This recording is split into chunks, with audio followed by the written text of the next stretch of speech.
Bibles to Hebrews chapter 10, actually. That's where we're going to get started on our class this evening.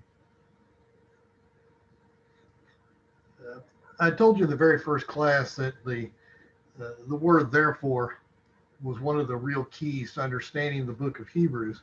Whenever you see that word therefore, you have to understand that the author is now taking something that he's already discussed and using that as the foundation to build on, to make another point built on that foundation. And this is one of those really important therefores in the book of Hebrews. There in chapter 12 and verse 1 begins with that word therefore. So what we need to think of is, okay, what is the author taking us back to? Chapter 11, which we've studied the last couple of weeks, is really a chapter of illustrations.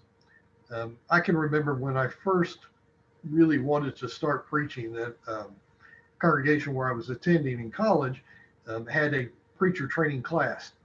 And the instructor, I remember, gave us a handout one time that showed this wall. It had a bunch of bricks and then windows in it. And as he explained that when you are speaking about something, that the bricks are the strength. He said those are going to be the scriptures that you quote from. They're going to be the concrete ideas that you're developing from that. And he said that's what gives your presentation, your sermon, or your class its strength. He says, but then if you had a wall that was all brick, or if you have a sermon that is just simply all of it is teaching, it's, I don't know if I want to use the word boring, but it's you can actually kind of wear out your audience and not really get them to fully grasp the point that you're making. And so the windows are the illustrations. They're like the parables that Jesus used much in his teaching. They are illustrations that show people from something they understand an application of what you have been teaching. So if we would think of that, the book of Hebrews, the bricks are the theological lessons that we have seen as we've gone through the book. Chapter 11 is primarily a window. What the author did there in chapter 11 is to show us example after example after example of people who are living by faith. So when we get here to chapter 12 and he says, therefore, what we need to consider is, what is he taking us back to? Now he mentions there in verse 1, since we have so great a cloud of witnesses surrounding us. So part of what he's taking us back to is the illustration. But whenever you have an illustration, you have to ask yourself, an illustration of what? What is being shown to us? What are these examples supposed to be teaching us? And that's why we really need to go back to the end of chapter 10 to get the full grasp of what the author is talking about here when he says therefore. So let's go back to chapter 10, and I think we really need to start at verse 35. There in verse 35, he says, therefore do not throw away your confidence, which has a great reward. For you have need again of endurance, so that when you have done the will of God, you may receive what was promised. For yet in a very little while, he who is coming will come and will not delay. But my righteous one shall live by faith. And if he shrinks back, my soul has no pleasure in him. Now, those last two verses, verses 37 and 38, I mentioned before, are a direct quotation from the book of Habakkuk, where God had described to Habakkuk what was going to be occurring in the city of Jerusalem. God's answer to the corruption, to the widespread disregard for his covenant, for his commandments. Habakkuk had been complaining to God about the evil that existed within the land. And so God told him, said, well, Habakkuk, I'm going to show you what I'm going to do. Habakkuk was aghast by that, thinking that the Chaldeans are even more wicked than we are. But God is explaining that this is what I believe is necessary, what I know to be necessary to bring my people back to me. And so he tells Habakkuk, he says, I want you to write this down as a warning because I am coming and I'm coming soon. I'm not going to delay. And he says, the righteous one will live by his faith.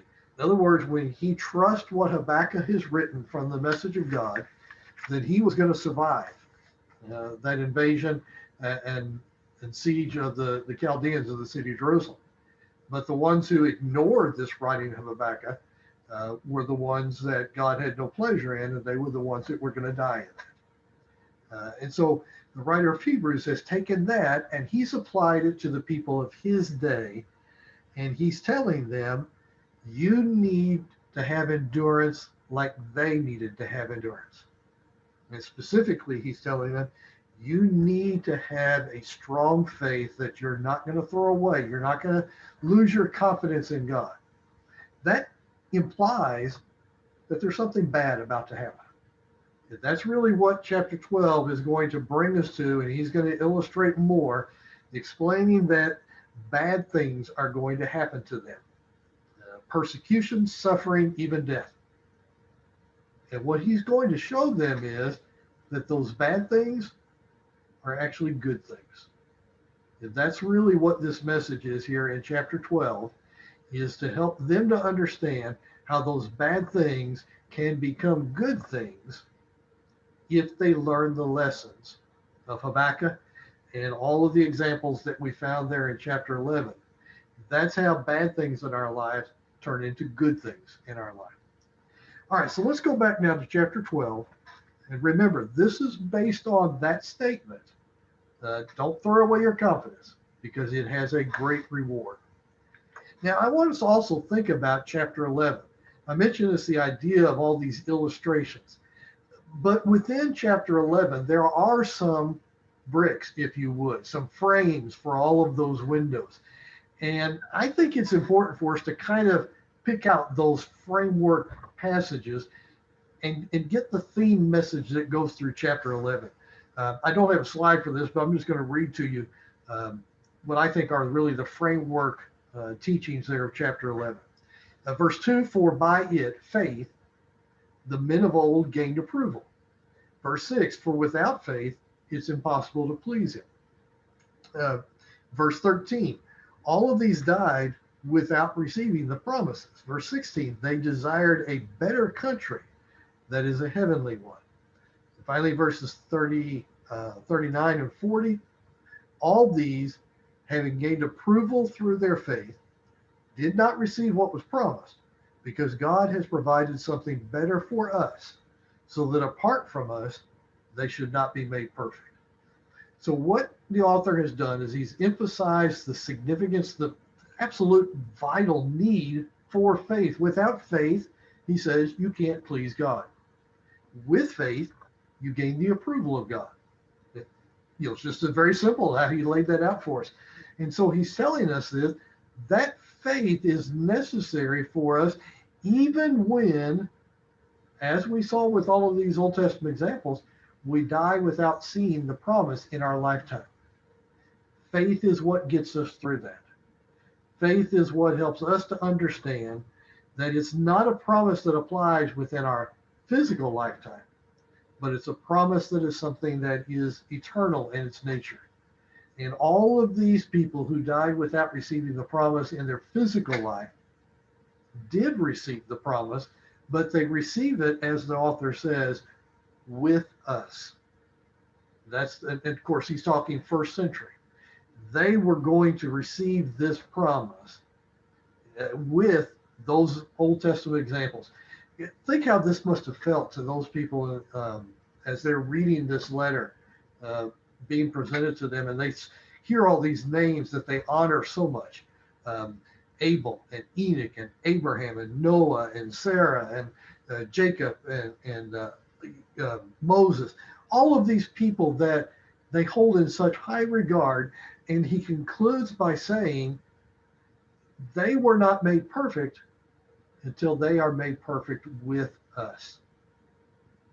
Can you consider how that must have felt to a first century Jewish Christian to say that Abraham is going to be with me, Moses is going to be with me, I'm sharing in the same thing that they have? And quite honestly, what does that feel like to you today?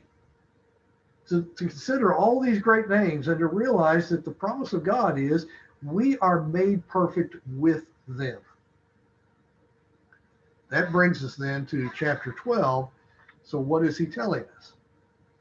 Well, after telling them that we're going to be sharing with Abraham and Moses, he also tells them that we're going to share in their sufferings, their persecutions. And these persecutions are going to outweigh what they've already seen themselves. It's good to go back to chapter 10 and verse 32. Remember the former days when, after being enlightened, you endured a great conflict of suffering. All right, I want you to understand it. A great conflict with suffering. This is something they've already been through. He says, I want you to remember that. Now, notice what was involved. Partly by being made a public spectacle through reproaches and tribulations. In other words, Christianity was mocked and ridiculed in public. Quite honestly, I think we can look at our society, we can look at our culture, and we can say much the same today. That Christianity, with a greater and greater emphasis, is being mocked and ridiculed by a society that's becoming increasingly godless. But it also says in verse 33, and partly by becoming sharers with those who were so treated. So even if they didn't personally receive this kind of ridicule and mocking, they were sharing with, they were having fellowship with those who did receive it. What is it Paul says in the book of Romans chapter 12? Weep with those who weep, laugh with those who laugh. We are to share in their lives. As they suffer, we suffer. Now notice verse 34. For you showed sympathy to the prisoners, and you accepted joyfully the seizure of your property, knowing that you have for yourselves a better possession and an abiding one. Okay, now notice here what was also happening. Christians, simply because they were Christians, had their most valuable assets taken away from them. They didn't have banks like we do today. What was valuable, what was worthwhile was land, property. And the possessions, the property that they had was taken away from them, seized from them simply because they were Christians. And how did they deal with that? They joyfully accepted it. It doesn't mean they were rejoicing in the streets. Oh, somebody came and took away all my property. I'm so blessed. No, joyfully here means the idea that they didn't get down on that. They didn't look at that as a woe is me, because they recognized that what was taken from them, what was stolen from them, was something ultimately that had no value. Because they knew that the possession, the property that they really owned, could never be taken away from them. And of course, that was their heavenly possession. As Jesus had told us in the Sermon on the Mount, the treasures that are laid up in heaven, that the thieves cannot steal, and moth will not destroy, it will not rust. It is a permanent possession that can't be taken away from us. So if somebody takes away something here on earth, we accept that. We accept it joyously, knowing that we still have what is really valuable. Now, that's what was in the former days. And so now the writer is bringing them back here, and he's telling them, now what you are going to be facing is even worse. In verse 4, we're going to come back to this, but in verse 4, notice he says, you have not yet resisted to the point of shedding blood. So up to this point, the people that he's writing to, they have not died for the cause of Christ. Now, we know there's others who did. Of course, James the Apostle was one who had been beheaded for the cause of Christ. And when Herod saw that pleased the Jews, he was going to do the same to Peter. We know that Stephen, of course, was stoned to death. But the people that this author was writing to, he tells them, you haven't yet faced that. But when you say have not yet faced that, what does that necessarily imply? Well, it means they're going to. And so he's reminding them, you remember what happened before. It's going to get worse. But what did he say in between? Don't throw away your confidence. Don't throw away your faith, because your faith is what's going to get you through that. We've all heard the statement, It's darkest right before the dawn. Uh, that's kind of a cliche. But I do think that the biblical idea that we find in this passage is the fact that it is in the darkest times is when the light of God shines the brightest.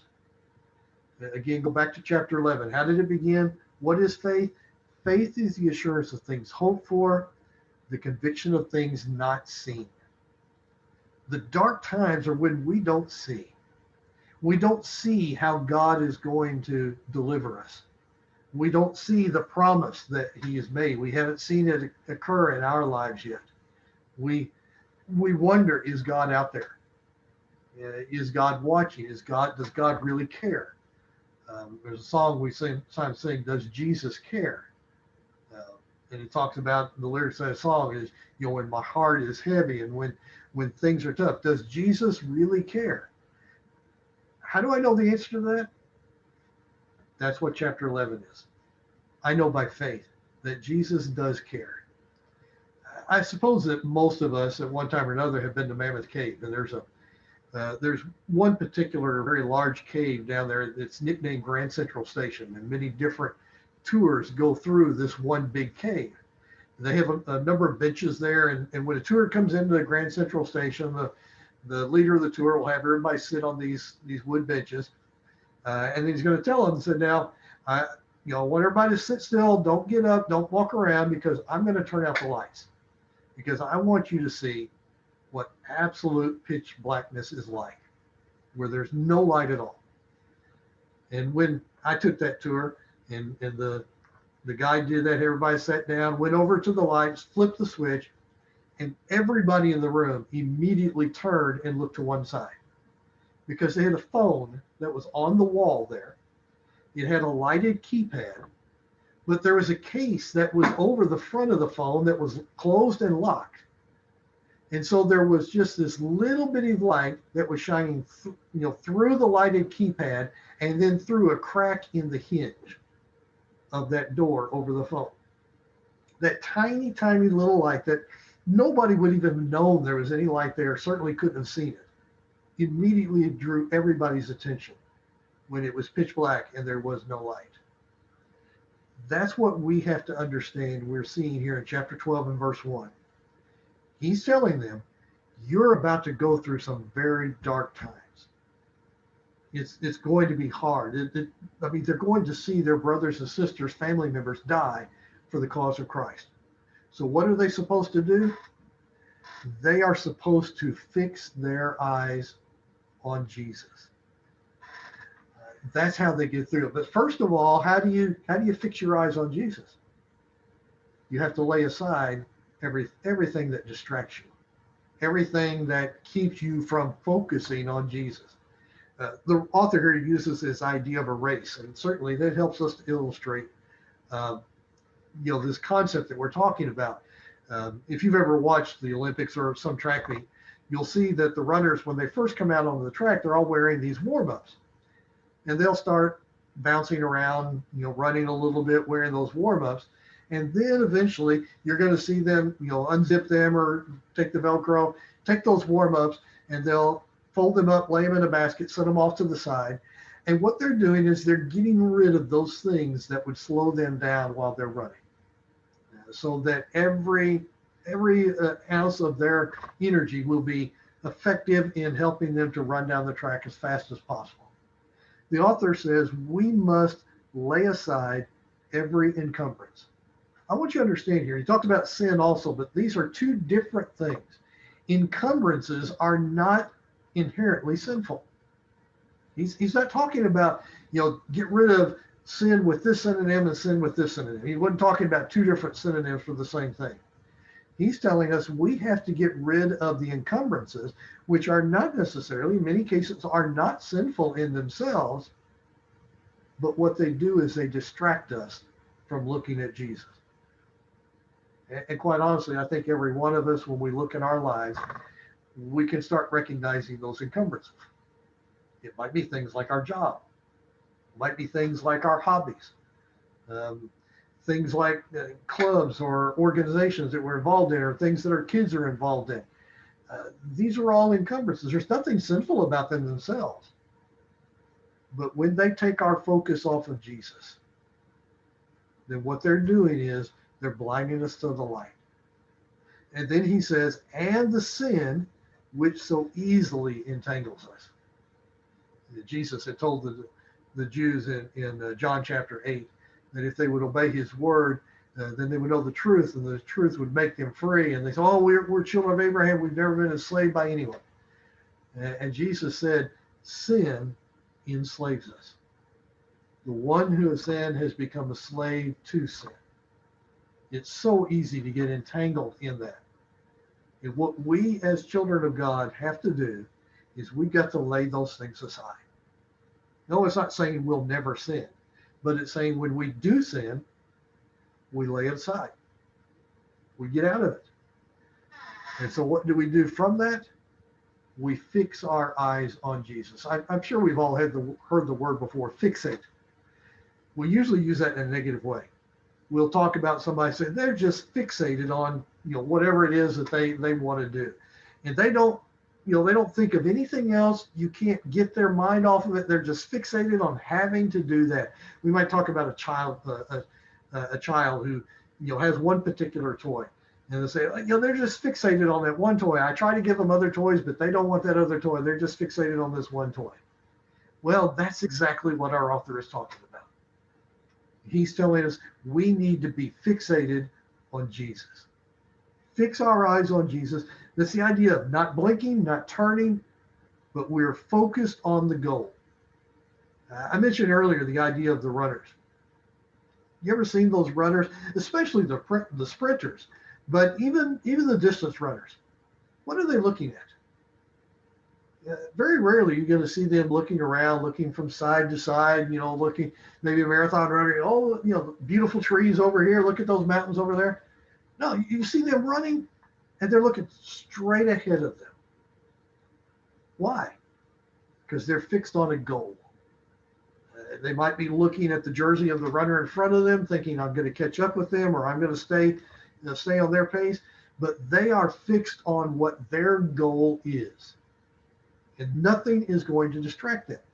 That's what we have to do, is we have to fix our eyes on Jesus. In Luke chapter 6, Jesus told his disciples, a disciple is not above his teacher. Everyone, when he is fully trained, will be just like his teacher. What happens if you live your life looking at Jesus all the time? If, every step of the way, every day, you're thinking about what would Jesus do as he's facing this decision I face? What would Jesus do as he's facing this difficulty in my job, or if he's facing these challenges that are pulling me one way or another? What would Jesus do? And do you understand what will happen if that's the way we live our lives? We're going to look like Jesus. Our life is going to look like his life. That's what Jesus was telling his disciples. Disciples are not going to be above the teacher, but when you're fully trained, you will be like the teacher. It doesn't mean that you're just simply going to learn things about the teacher. You will become the teacher. That's what discipleship is all about. That's an important concept to understand, because the writer here in Hebrews is going to emphasize this word discipline over and over again. And I want you to understand that discipline is defined right here. Discipline is becoming fully trained to be just like the master. That's ultimately what it means. And so he tells us that we are to fix our eyes on Jesus, the author and perfecter of faith. The term that is translated author here means to be the source, where it comes from. Jesus is where our faith originates. Perfecter is the one who brings it to its goal, brings it to its end, what you're trying to accomplish. The perfecter is again used in an illustration of the race. So when you cross the finish line, you have perfected the race. You've completed what you set out to do. So the writer here is telling us Jesus is the author and the perfecter of our faith. It starts with him, it ends with him. If it starts with him and ends with him, guess what's in the middle? It's still him. This is what it means to fixate your eyes on Jesus, because your faith starts with him as the Son of God. That's the confession that we make when we're baptized into Christ. That's where it starts, and it's completed when we have, as he said there in Luke 6, become fully trained to be like him. That's what our goal is. That's what we have as our focus, is we're trying to be just like him. Now, what was it about Jesus? Well, it tells us here in the middle part of verse 2, for the joy that was set before him. If you just stop and think about that, what was the joy that was set before Jesus? Was it talking about the cross? Was the cross joyous for Jesus? Well, no, we know just the opposite. In the Gospel of John, chapter 12, Jesus says, my soul is troubled. What shall I say? Father, deliver me from this hour? No, he said, I came for this hour. He certainly was not joyous about the cross.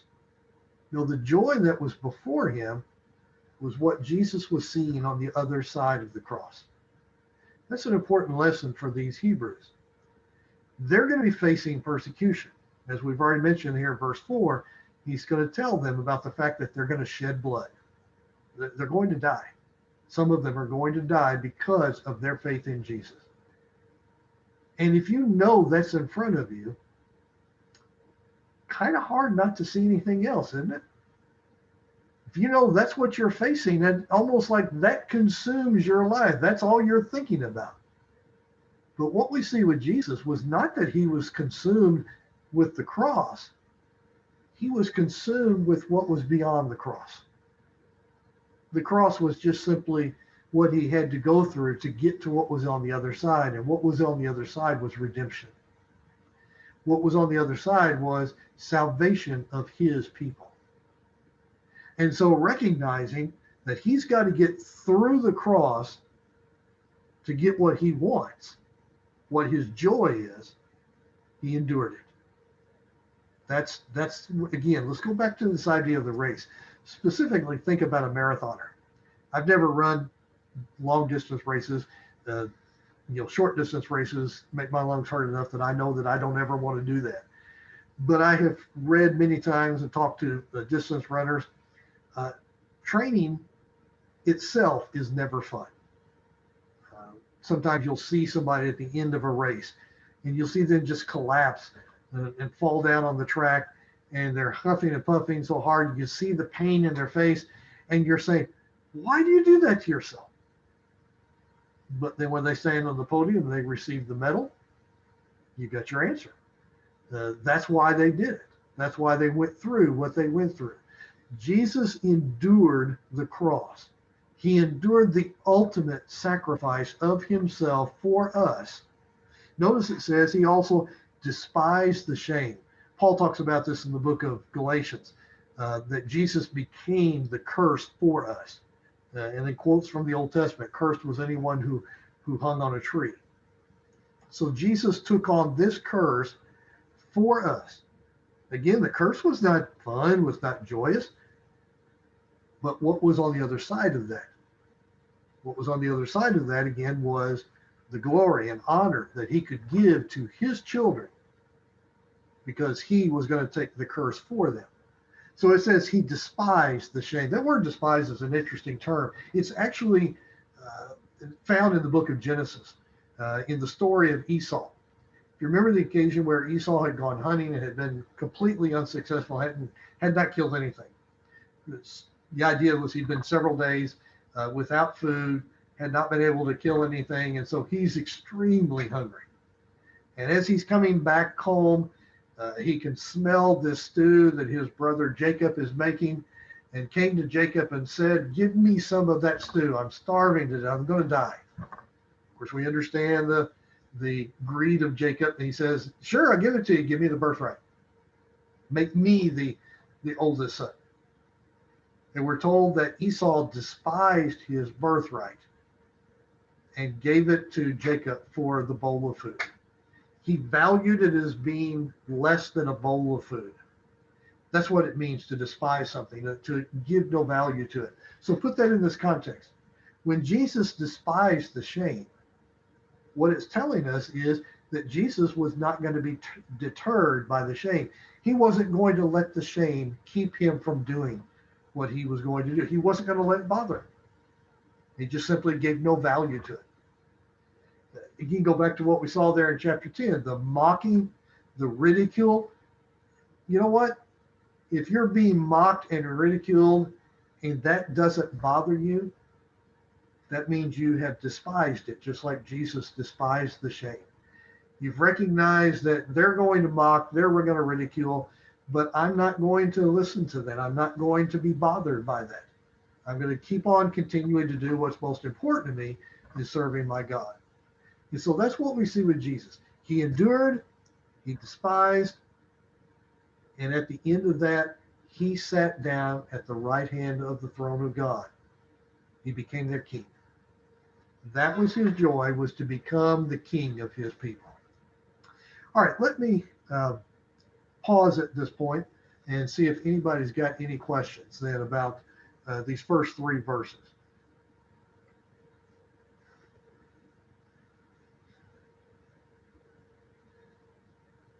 I know I've spent a lot of time, but I really think these first three verses are just extremely important in understanding what we're looking at today. The rest of it kind of really builds on these first three verses. Eddie? Yes, Dempsey? As you've pointed out, Jesus, he's worthy of emulation in everything. Mm-hmm. And the thing that also stands out to me, just pleasing him is really sufficient. But the thing that stands out is even with Jesus, there was something that motivated him. There was, in this case, there was a joy of something that drove him on, that helped him endure and persevere. And that joy set before him. And there's a number of things, of course, he accomplished, but you could just say fully accomplishing the will of his Father. I mean, that was his everything. I just want to do the will of the Father. I please him in all things. And of course, he did that. He finished that and sat down at the right hand.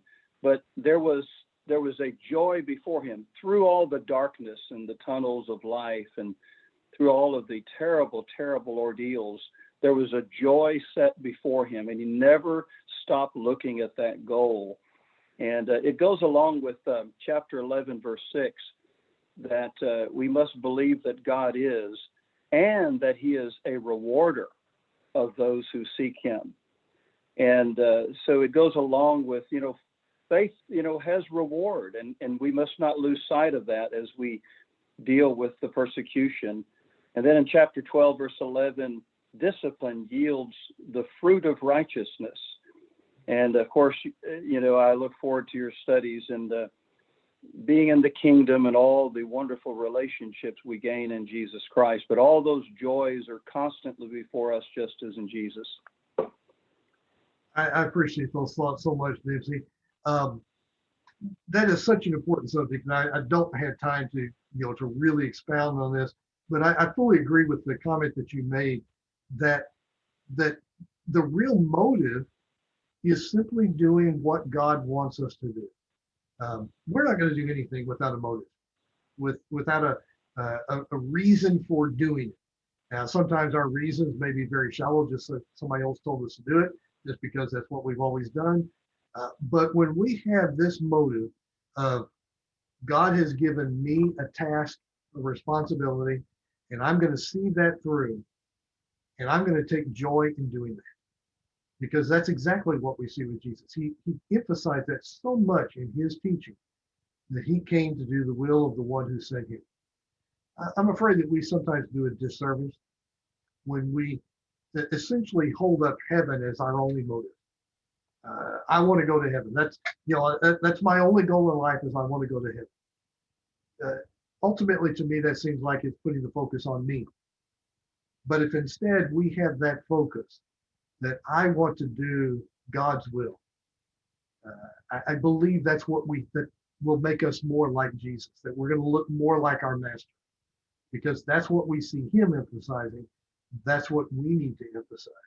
And I very much appreciate you making that point. And one other thought that you talked about that I think I really want to emphasize in this is the idea of those very difficult times. Remember, I said here in chapter 12, really bad things are going to happen to them. But what God is going to do, but what the author, I should say, is doing, obviously inspired by God, is to show them how that fixing their eyes on Jesus makes those bad things become good things. Understand that if you want to be a fully trained disciple of Jesus Christ, you're going to have to go through those bad times to get there. Again, I want you to understand that point. We all kind of want to, we want the rose garden, getting to the point of where, we just want to live this life in peace. We want to be able to go to church on Sunday and worship God and have everything, just fall into place in our lives. We want to be able to tell people every time we see them, oh, I'm just so blessed. I'm just so blessed. God has blessed me so much. But if you want to be a fully trained disciple, then you need to understand you're going to face those hard times. You need them.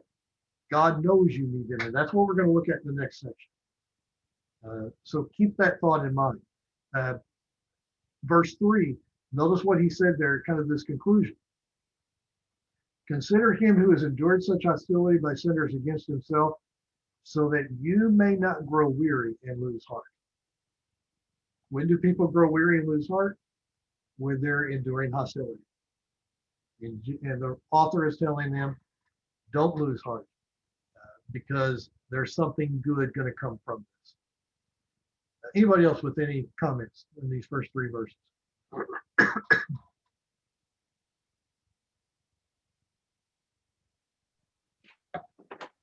All right, let's go to verse 4. And here we're going to start in this section talking about discipline. Particularly, I want you to understand the author is telling us we need to place value on discipline. This is, I think, in contrast to what he talked about Jesus despising the shame. The shame had no value in the eyes of Jesus. It was just something that he endured. And what the author is kind of doing here is taking a play on that and saying, but instead, what you need to assign value to, what you need to give great value to, is the idea of the Lord's discipline. You need to recognize that this is something that is good for you. And that's what we really need to see in this section. Now, in verse 4, we mentioned this.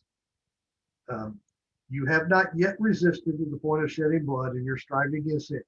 He starts out right, kind of with a smack in the face. Some of you are going to die.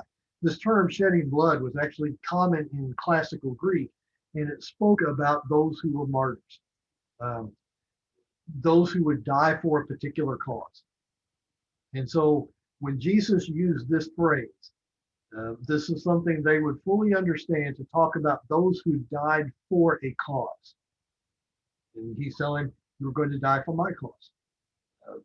Jesus is warning them about this. This is what's going to happen to them. But now, what does he mean? He says, you have forgotten the exhortation was addressed to you as son. And this is taken from Proverbs chapter 3, verses 11 and 12. It really, if you look back in Proverbs 3, 11 and 12, it doesn't really seem to fit in the same kind of context. In Proverbs chapter 3, 11 and 12 is talking about a father who is talking to his son and telling his son, you need to listen to my instruction. You need to pay attention, to what I have been teaching you. And he says, this is for your good. We'll just quote from those verses. He says, my son, do not despise the Lord's discipline or be weary of his reproof, for the Lord reproves him whom he loves, as a father the son in whom he delights. So it's this idea that God is going to discipline us just like our earthly fathers discipline us. And this is really this idea of this father who's teaching his son that you need to place value on this. Don't despise it. Don't just say, that doesn't bother me. What is it, the phrase we teach kids, sticks and stones may break my bones, but words will never hurt me. It's teaching, it's trying to teach these kids If somebody says something insulting to you, don't put any value on that. Don't, it only gets under your skin if you let it get under your skin. But what the author is telling us is, what the writer of Proverbs was telling us is, if we're being disciplined by the Lord, let that get under your skin. Let that have value. Let that be something that you recognize that shows his love for us. And the author of Hebrews is telling us is, you've forgotten what God said back then. So it's clear the writer of Hebrews were doing like I talked about earlier. They were looking for the easier life. How can we avoid this persecution? How can we avoid going through these difficulties? And he's telling them, don't look to avoid these things. Recognize instead that they have value for us. And he tells us there in verse 7, it is for discipline that you endure. Now, it's interesting here, the word discipline is not used as the verb. Endure is the verb. Discipline is actually the subject. Is to receive discipline as a noun, as the subject of the sentence, is why you endure, why you go through the suffering. So in this case, what they're looking for, the goal itself is discipline. And that's why I had that passage back in Luke chapter 6 and verse 40, where Jesus said, a disciple, when he is fully trained, will become just like his master. Discipline is the art of, or the science of, becoming fully trained. We use discipline in this very narrow sense to talk about punishment. And that's not the sense in which the writer of Hebrews is using it. He's using it in a broad sense. He's talking about training. Now, sometimes training can be punishment. Sometimes training can be, as he's talking about in this context, affliction. Affliction and punishment are not the same thing. It may feel the same thing as we're going through it, but it's not the same thing. Affliction is training. I mentioned those marathoners when they're doing their long distance running, they're not being punished, but they most certainly are being afflicted. They're most certainly going through sufferings, but because for the purpose of being fully trained. And the writer of Hebrews is telling them, when you go through these hard times, don't think of this as God punishing you, but instead think of this as God training you. That's ultimately what it means for us to discipline our children. God, of course, is the good father. Again, we'll go back to the Sermon on the Mount. There's a lot of connections between the book of Hebrews and the Sermon on the Mount. In the Sermon on the Mount, he talks about how that we are to ask and we will receive, knock and it will be open to us, seek and we will find. And he talks about how the earthly fathers who are evil will give good gifts to their children. How much more will the good father give good things to those who ask him? That's what the writer of Hebrews is telling us, that we have a good father who is going to discipline us so that we are in fact legitimate children.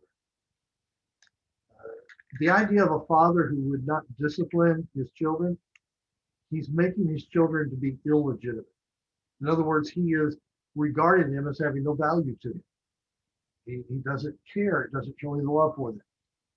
But instead, when God does train us, does discipline or disciple us, then we are shown to be his children, that he cares for us. And his purpose? So that we can live.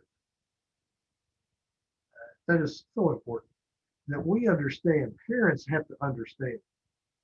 Disciplining your children, and again, that's not just punishment, but that's going to be a part of it. Disciplining your children is ultimately so that your children can live.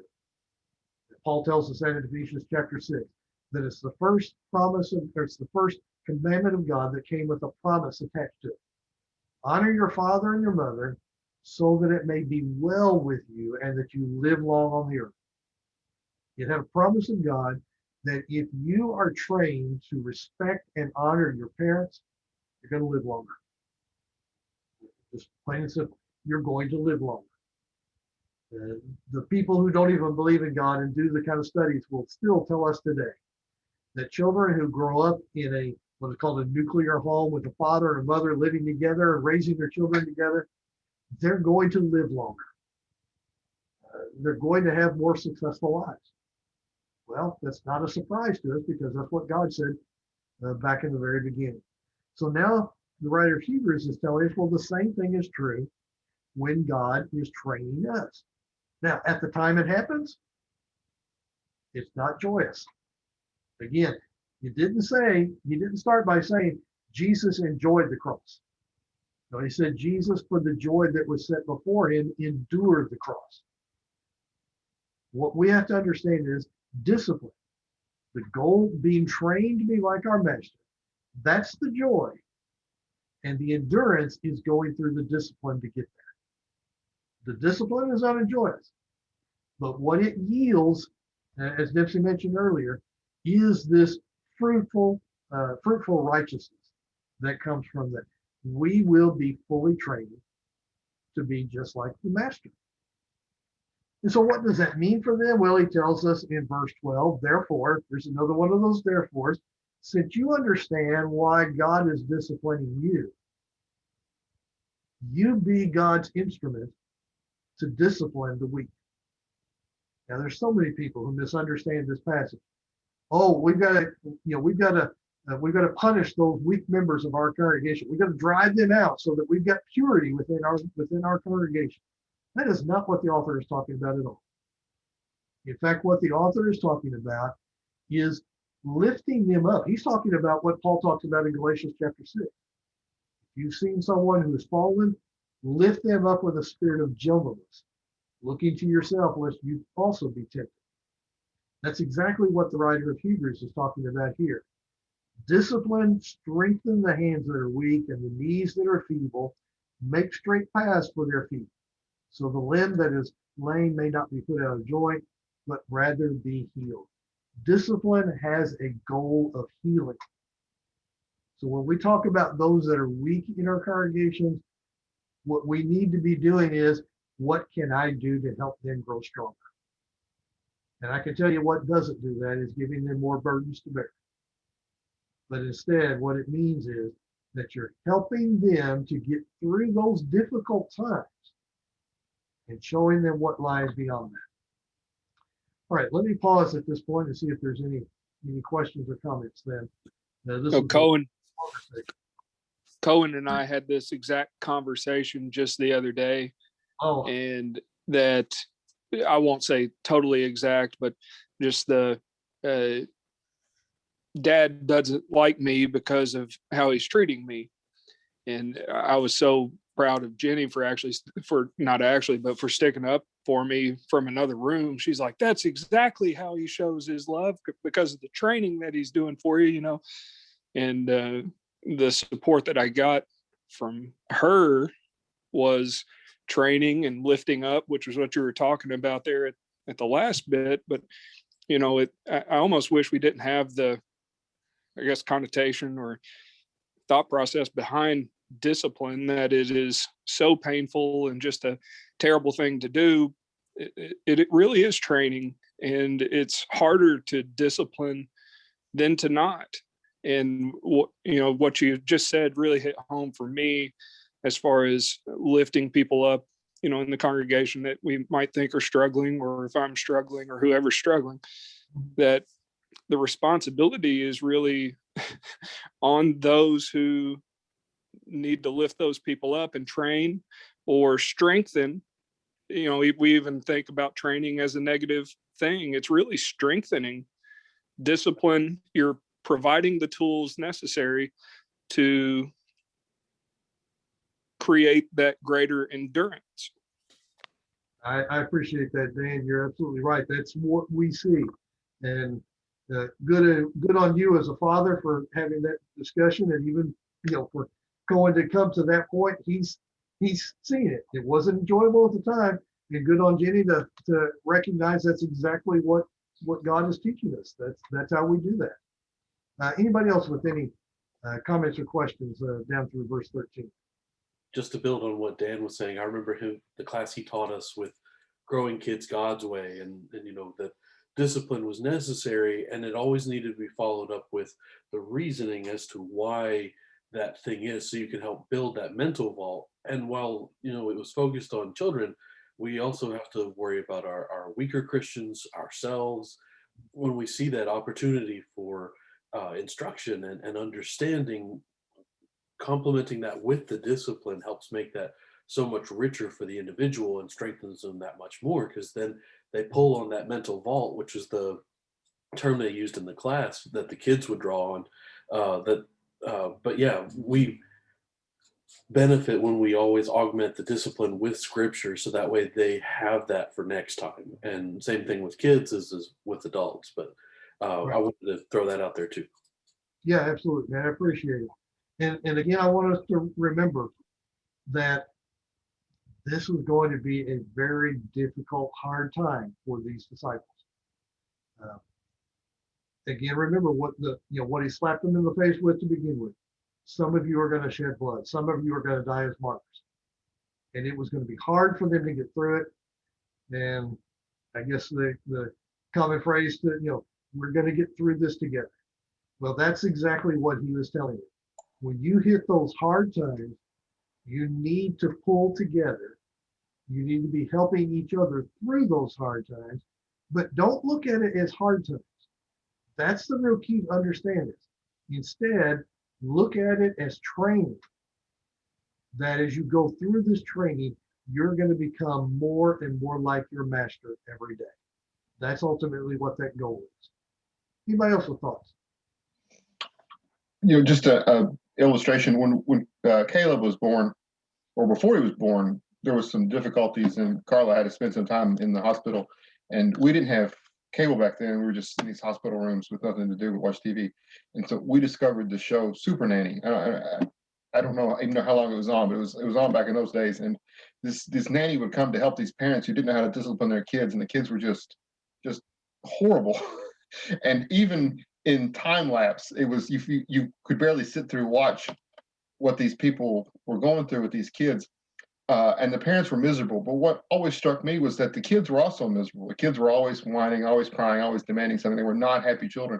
But by the time you get to the end of the show, by the time the kids had learned the lessons that the discipline the super nanny was trying to teach them, they were very happy children. Mhm. The discipline didn't make them miserable. It actually made them stop being miserable and made them be very happy. Isn't it amazing? Thing is called for 44 minutes plus commercials. No, I do remember that show. Yeah, and yep, that was. I couldn't watch it often because it just drove me nuts to see those. But you're absolutely right. Again, it's not punishment. It's training. That's what we have to understand. It is training, but it's hard. But we've got to stop focusing on how hard it is and instead focus on what is the benefit that comes from that. That's ultimately what the writer wants us to see. Anybody else with a thought or comment before we move on to the last four verses that we're going to look at today? All right, so the author kind of comes full circle when he's talking about this idea of discipline. What he tells us is what you need to have is sanctification. Pursue peace and the sanctification without which no one will see the Lord. So he showed us already, that without faith, it's impossible to please him. We're not going to see the Lord. But it's not just faith. Faith leads us to this idea of sanctification. I remember the class that Adam was teaching from the book of Leviticus, especially, and how that was really the focus that God was trying to teach the people of Israel, is this idea of holiness, being sanctified, being a separate, unique people that was different than everybody else in the world because they were God's chosen people. We need to understand that still holds true for us today. It's not performed in the same way. We're not doing the same rites that the people of Israel did, but we ultimately have the same goal, is to recognize how that God is calling us to be unique, calling us to come out of the world and be separate, as Paul quotes in 2 Corinthians chapter 6. We have to come out from this world. We've got to be different from this world, and we've got to be unique people. And so he tells us pursue peace with all men and the sanctification without which no one will see the Lord. What are the things that keep you from getting there? Well, he says, don't let anyone come short of the grace of God. Again, that emphasizes the point I made earlier. The purpose of discipline is not to get rid of the malcontents. The purpose of discipline is not to get rid of the ones that we disagree with. The purpose of discipline is to make sure that nobody falls short of God's grace. And I want you to understand, the author here didn't say, make sure that nobody falls short of God's obedience to God's commandments. He said, make sure that nobody falls short of God's grace. Now, that's a subject that Dempsey's been talking about a whole lot on Wednesday evenings, but I want you to see the connection here that he talks about in the book of Hebrews. How do they fall short of God's grace? Really just three things that are mentioned. A root of bitterness. If there was a root of bitterness that would spring up within that church, within that group, then that was going to cause trouble and that it would cause people to be defiled. So he said, make sure you don't let bitterness take root. This is very much the idea of going out to your garden and pulling weeds. You don't just pull the tops off the weeds. You try to go down into the dirt and pull the root out. And that's what he saw here. Don't have a root of bitterness. Verse 16, there be no immoral person or godless person like Esau. That's kind of an interesting illustration, because when you think of Esau, that's not really the first thought that comes to mind, is that Esau was immoral or godless. But it really is true. That's the point that he had emphasized earlier, this idea of placing value and not despising something. Esau despised his birthright. He placed no value on that which God had given. Remember, he and Jacob were twins. Either of them could have been born first. It's just random chance or the hand of God that determined which one of them would be born first. Esau, by the hand of God, was born first. God gave him the birthright. And what did Esau do? Treated it as of no value. That is defined as well as anybody as what is a godless person. It's a person who doesn't value that which God has given. Esau did not value that which God had given. And so then later it tells us that as he sought it for tear, he was crying and weeping before his father. Father, can you give me a blessing? He couldn't get it. He could not get it back. And it's because that he had shown that he didn't care about that which God had given. And so those are the things that the author wants us to understand. You have to have peace. You cannot have this root of bitterness, and you cannot allow immorality in godless people. Now, does that mean, okay, well, here's the proof, we got to get rid of them? No, what we need to do is take those who are immoral and make them moral. Take those who are godless and make them godly. Those who have bitterness and instead bring peace. That's what training, that's what discipline is. Discipline is trying to bring them to where they need to be so that they will be covered by the grace of God. That's what our goal is. Our goal is not to get rid of them. Our goal is to bring them to where God's grace is. All right, does anybody have any comments or questions then about what we have talked about in our class today?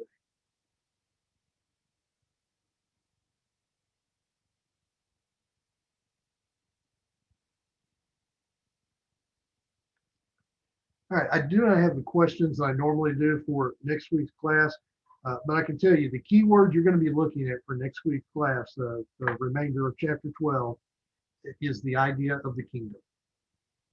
What is the kingdom that the author is talking about? He's telling you have come to. That's the key there in verse 18. You have come to, or he says you've not come to this, but you have come to something else. What is the nature of this kingdom that he's talking about that they have come to? And really what we're seeing is two contrasts. There's one kingdom and there's another kingdom. And he's telling them, you haven't come to the first kingdom, you have come to the second key. And that's really the, that's what we have to understand to be able to grasp what he's talking about here in the last half of chapter 12. All right, let me see if I can stop sharing and see if, well, Dan, if you're still listening, do you think you can unmute yourself and lead us in a prayer here at the end of our class? Dan Galloway. Yeah. I think. God, we've been dealt a mouthful, and it's hard to take. And I fall so short. I know I won't speak for everybody, but God, we thank you for the lesson tonight, and help us to take this lesson to others, to not just to keep you in everything that we do, in the things that we may think take up our time. Help us to just keep you at the forefront of our jobs, of our finances, of our pleasures, of our entertainment. Keep you first, and bring you into those things if they're not. And God, have a larger portion of our lives. In Jesus' name, amen. Amen. Appreciate everybody's comments.